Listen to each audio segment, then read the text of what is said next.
Apa kabar semuanya? Salam sehat untuk kita. Kesempatan ini kita akan melanjutkan materi informatika di kelas 9 bab 2 tentang fungsi sistem komputer, di mana bagian A kita sudah mempelajari identifikasi sistem komputer, di mana kita mengenal perangkat masukan, perangkat proses, dan perangkat keluaran. Lalu kesempatan ini kita akan melihat secara khusus mempelajari bagian B tentang unit pengolahan logika dan aritmatika. Di sini ada gambar, ya ini adalah gambar prosesor ya.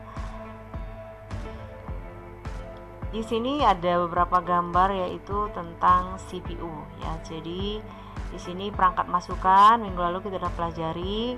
Lalu setelah itu akan diproses ya di CPU. Ada control unit, ada arithmetic logic unit yang kita kenal dengan ALU ya. Lalu ada memory unit, lalu dikeluarkan atau output device. Kita akan lihat secara teori. Ini adalah gambar motherboard ya. Jadi central processing itu sendiri atau CPU merupakan bagian utama dari komputer karena prosesor yang berfungsi untuk mengatur semua aktivitas yang ada di komputer. CPU merupakan perangkat keras komputer yang berfungsi untuk menjalankan data dan perintah dari perangkat lunak.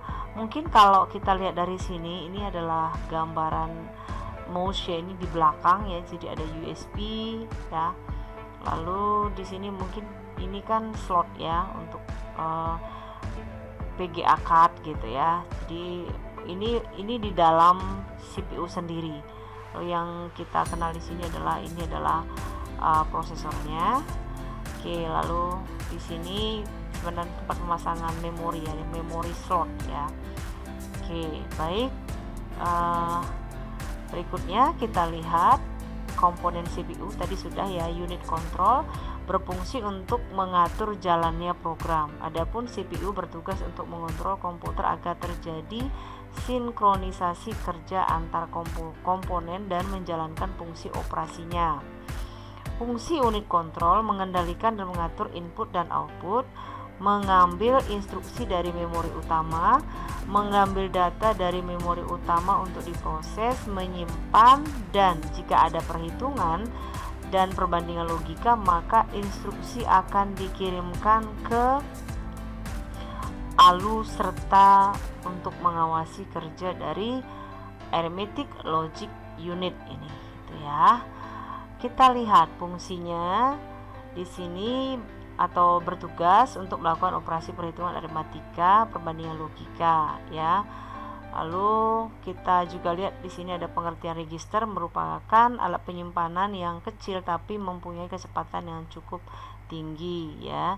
Jadi memori ini bersifat sementara. Register ini bisa dikatakan sebagai otak pengolah data atau instruksi secara manual, sehingga dapat diibaratkan juga sebagai CPU yang berisi tentang ingatan, mengatur semua kendali seluruh kegiatan untuk melakukan perhitungan dan perbandingan logika.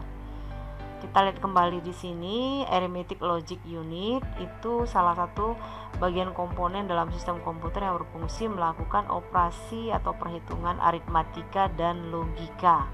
Nah, di sini ada beberapa gambar tadi sudah ya, motherboard, power supply, VGA card, lalu ada dari sini kita ulangi ya. Jadi ini adalah motherboard, lalu VGA card, ada power supply untuk CD-ROM. Ya, ini mungkin masih perangkat yang lama ya anak-anak ya.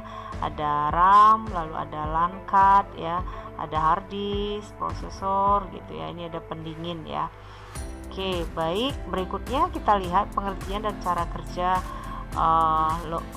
arithmetic logical unit tadi ya. Jadi di sini kita lihat ALU atau arithmetic logic unit ini berfungsi untuk melakukan satu proses data yang berbentuk angka dan logika ya. Jadi tugas utama adalah melakukan perhitungan aritmatika yang terjadi. Jadi tugas utama dari ALU adalah melakukan perhitungan aritmatika yang terjadi sesuai dengan instruksi program. Ya, baik. Kita lihat di sini. Ya, kita lihat dulu yang gambarnya ya. Jadi di gambarnya di sini input device, lalu ada CPU, di situ ada prosesor, ada control unit, ada arithmetic logic unit, dan ada random access memory dan ROM, read only memory ya ini ya. Lalu ada output device ya. Baik, berikutnya adalah kita lihat ada 3 bagian ya. Kalau kita baca dari sini, maka ada header ya, digunakan untuk proses operasi aritmatika. Jadi di sini ada 3. Half header ini juga ada di LKS anak-anak sih ya, ada keterangannya ya. Jadi merupakan dasar penjumlahan bilangan biner ya, yang terdiri dari 1 bit. Nah, jadi penjumlahan tidak lengkap gitu ya. Ini ada contoh di LKS, bisa juga dibaca ya. Lalu ada full header, yaitu sebuah full header menjumlahkan 2 bilangan yang telah dikonversikan menjadi bilangan-bilangan biner ya. Oke, lalu yang ketiga adalah parallel adder ya. Rangkaian paralel adder itu adalah rangkaian berjumlah dari 2 bilangan yang telah dikonversikan ke dalam bentuk biner ya.